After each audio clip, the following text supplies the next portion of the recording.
E aí pessoal, beleza? Flávio por aqui, QAP e QRV nas leituras. Eu quero compartilhar com você rapidamente uma breve resenha deste livro. Terminei ele ontem, um livro bastante interessante, Heresia, uma história em defesa da verdade de Alistair McGrath. Quem é Alistair McGrath? Ele é um professor de teologia histórica da Universidade de Oxford.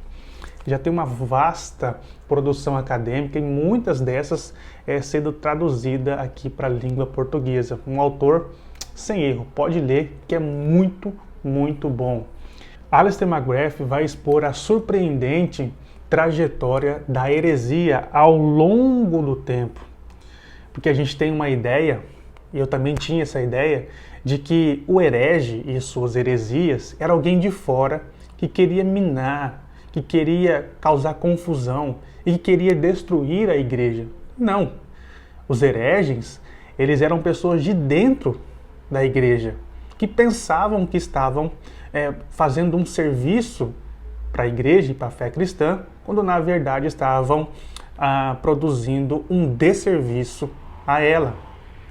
Mas no primeiro e segundo século, a igreja primitiva, ela só estava preocupada em sobreviver.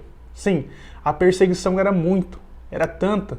Era com os de fora, com os romanos, com os judeus, essa grande perseguição. E quando havia alguma controvérsia, aí sim havia um estreitamento para então refutar e deixar de lado essas controvérsias. O termo heresia, hoje para nós é pejorativo, mas no começo era só uma escolha, basicamente.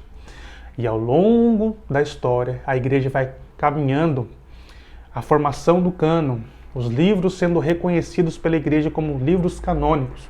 Só então a igreja já ganhando seu status quo, por assim dizer, então ela ganha força, robustez para rechaçar as heresias que iam aparecendo com seus dissidentes.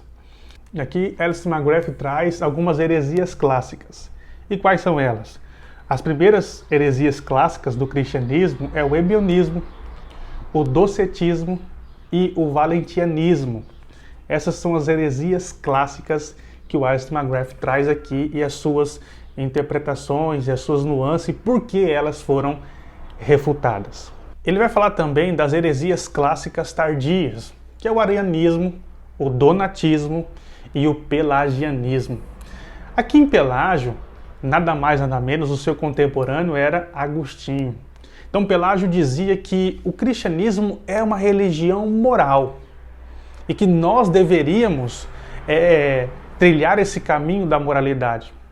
Pelágio estava muito preocupado e desanimado com as questões morais da igreja. Ele queria essa reforma.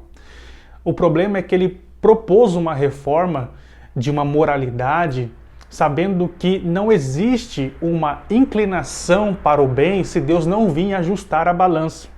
E Agostinho, propondo então uma analogia, ele dizia, imagine uma balança, o bem e o mal. Imagine agora que por alguma situação, essa balança, esse mal, alguém colocasse muito peso neste mal, essa balança ficaria desajustada. Esse desajuste na balança é por conta do pecado adâmico. Então toda a nossa inclinação será para o mal, será pendida para o mal, por conta do pecado adâmico. E é por isso que essas e outras ideias de Pelágio foi rechaçada, foi levantada, julgada como heresia.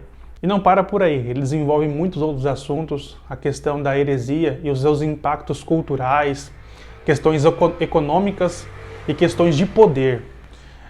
Ali, já na Idade Média, vai falar um pouco também da heresia do protestantismo, por assim classificado pela Igreja Católica, e a resposta dos protestantes a essas acusações. Gente, essa e muitas outras ideias, conteúdos, um apanhado muito sério, com várias notas de rodapé, várias pesquisas que o McGrath traz nesse livro, é muito interessante. Por que é importante ler sobre heresia, Flávio? Bom, eu penso que porque heresia é algo histórico. E muitas das heresias hoje são antigas mentiras heréticas com uma roupagem nova. Portanto, fica aqui a minha forte indicação deste livro. Leia este livro, Heresia, uma história em defesa da verdade de Alistair McGrath. Um livraço, beleza? Até o próximo vídeo.